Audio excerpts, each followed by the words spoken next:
Quand j'étais en sixième, il y avait une fille que j'aimais bien. Que j'aimais vraiment bien. Bon, j'avoue que j'aimais vraiment, vraiment, vraiment bien. Et je passais beaucoup de temps sur ses réseaux. Je pensais beaucoup à elle. J'élaborais des stratégies farfelues pour lui parler. Et tout ça sans lui dire que je l'aimais. Donc, à ce moment-là, elle ne savait pas que je ressentais quelque chose pour elle. Mais bon, vous savez, comme tout homme, comme tout garçon plutôt, j'ai décidé d'être un homme et d'aller lui dire ce que je ressentais. Et je fus étonné quand sa réponse était: désolé, je partageais ça mes sentiments avec quelqu'un d'autre. Mais bon, ça peut arriver à tout le monde. Mais la cerise sur le gâteau, c'est quand elle a jeté: par contre, t'es super gentil, si tu veux, on peut rester amis. Avec un petit sourire, vous voyez, ce petit sourire de fille super jolie. Jusqu'aujourd'hui, je lui en veux parce que, ok, ce que je vous ai pas dit, c'est que je suis même allé jusqu'à lui donner 10 euros pour acheter son amour. Enfin, pas directement pour acheter son amour, je voulais être gentil avec elle, mais je me suis dit que j'allais peut-être acheter son amour. Donc, vous voyez, j'ai actuellement perdu 10 euros, je ne les ai jamais retrouvés. Et vous pensez vraiment que j'allais accepter d'être ami avec elle? C'est vrai, j'ai accepté. Mais pour me justifier, j'ai deux justifications. Trois plutôt. Bon, première justification, je suis un jeune garçon de 12 ans, je voulais passer plus de temps avec elle.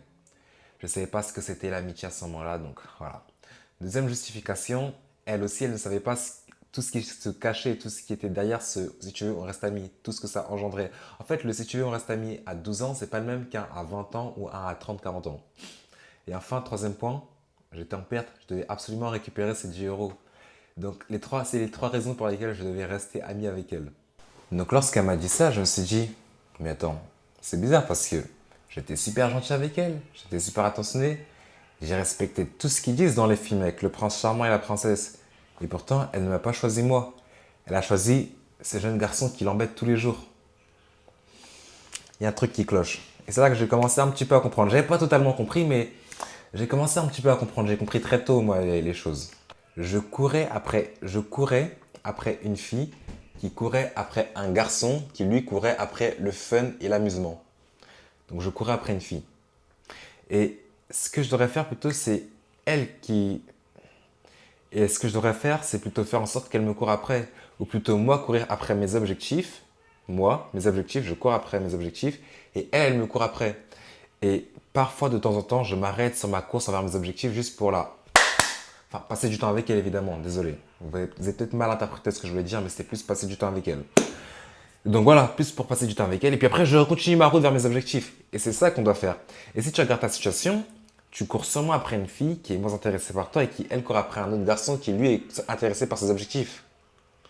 Et tu devrais changer la situation. Et si on change un peu la situation? Et si toi, tu courais après tes objectifs et que elle, elle te poursuivait tes objectifs, toi, elle. Alors mon garçon, assieds-toi bien, car ce que je vais te dire va être très important. Abandonne toutes tes croyances où tu dois courir après une femme et écoute ce que je vais dire, car une fois que tu auras écouté et appliqué tous les conseils que je vais te donner, je t'assure que la femme à laquelle tu penses actuellement te courra après. Étape numéro un, et je pense que c'est l'étape même la plus importante, tu dois être attractif physiquement. Vous inquiétez pas, je ferai des vidéos look maxing, etc. Mais tu dois avoir ce charisme, ce chien, ce truc, cette aura qui fait que les femmes veulent de ta présence. Les femmes veulent graviter autour de toi. Tu dois être sexué, ne pas être trop needy. C'est plein de petits éléments qui entrent en jeu. Maintenant, le problème, c'est ce que je disais juste avant, c'est que vous courez après ces femmes. Donc, techniquement, vous êtes dans le besoin. Mais tu ne dois pas trop être dans le besoin. Pourquoi? Parce que si tu n'es pas dans le besoin, alors les femmes auront besoin de toi. Voilà, c'est les mathématiques, c'est simple, c'est comme ça. Maintenant, Kenyel, mais comment être moins dans le besoin? Tout simplement en ayant des femmes du même calibre que cette femme autour de toi. C'est-à-dire que si tu fréquentes une, je sais pas moi, 7 sur 10 actuellement et que tu n'as que des 4 sur 10 dans ton répertoire, alors oui, c'est normal que tu voudras passer plus de temps avec cette 7 sur 10. Mais si, au contraire, tu as cette 7 sur 10, mais que tu as d'autres 7 sur 10 ou bien même que tu as des 8 sur 10, alors là, c'est sûr que tu voudras passer moins de temps, tu seras moins dans le besoin parce que tu auras la même attention d'autres femmes qui sont tout aussi jolies, voire plus. En tout cas, c'est minimum égal à la femme. Soit au-dessus, soit égal, jamais en dessous. Et ça, c'est si tu as des femmes. Si tu n'as pas de femme, alors tu manipules ton cerveau. Le cerveau ne différencie pas le vrai et le faux.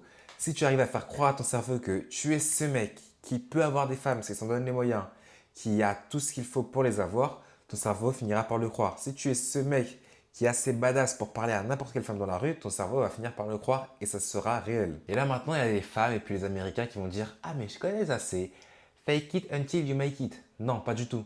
Pas du tout. Parce que toi, je sais que tu es en constante évolution, tu veux t'améliorer. Donc ça veut dire que dans le futur, tu auras ces femmes-là. Oui ou non? Oui, tu auras ces 10 sur 10 et 9 sur 10. Tu les auras, mais tu ne les as pas maintenant. C'est-à-dire que tu es juste en avance sur le futur. Moi, je dirais même que c'est plus think it until it happens. Je ne sais pas si c'est la bonne traduction, mais c'est tu y penses jusqu'à ce que ça arrive. Parce que dans le futur, tu les auras ces femmes. C'est juste le temps qui a du retard par rapport à toi. Toi, tu vois l'avenir. Tu es dans le futur, toi, déjà. Et le temps va finir par te rattraper. C'est juste comme ça que je vois les choses. Et moi, c'est ma vision des choses où je bosse tous les jours pour m'élever, pour vous apporter des conseils, pour vous élever, pour vous aider, pour avoir un impact positif dans le monde. Donc oui, je suis Kanye Luchis, je mérite les plus belles femmes au monde. Je les mérite. Et personne ne me dira le contraire. Je travaille sur moi, je fais tout ce qu'il faut. Il est normal que j'ai ces femmes-là. Donc maintenant, si moi je me vois comme ça, c'est normal que les femmes aient la même perception de moi. Si moi j'arrive à me voir comme ça, à me percevoir comme ça, les femmes auront la même perception que moi. Donc elles vont m'accorder un certain niveau de respect. Plus que si je n'avais pas cette perception de moi. C'est juste en fait reconnaître sa valeur. Je suis ce mec, je suis ce putain de mec. Et maintenant, là, tu te dis, ok, mais je sais pas comment faire. C'est vrai que j'ai pas confiance en moi, je sais pas. Trouve quelqu'un qui t'inspire. Ça peut être moi, ça peut être Batman, ça peut être ton père, je sais pas.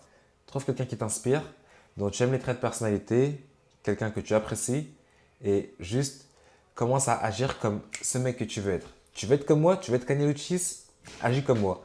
C'est pas une question d'avoir ma peau, d'avoir mon visage, d'avoir mon physique, non. C'est une question de mentalité. Si tu aimes bien ma manière de penser, tu aimes bien ma manière d'agir, reproduis. Et là, je vois venir, ouais, mais de toute façon, je suis pas unique. Mais t'es déjà une merde. Enfin, que tu sois unique ou que tu sois une merde, ça change rien. Là, si t'es unique et que t'es une merde, bah, tu seras une unique merde. C'est-à-dire que parmi toutes les merdes, tu seras la pire. Donc non, si tu veux être ce mec, ce putain de gars, sois ce putain de gars. Et une fois que tu auras réuni tous ces aspects, cette femme à laquelle tu penses, je t'assure qu'elle te courra après. C'est un travail difficile, mais mon garçon, continue de travailler et encore plus quand on n'a pas envie. Salut.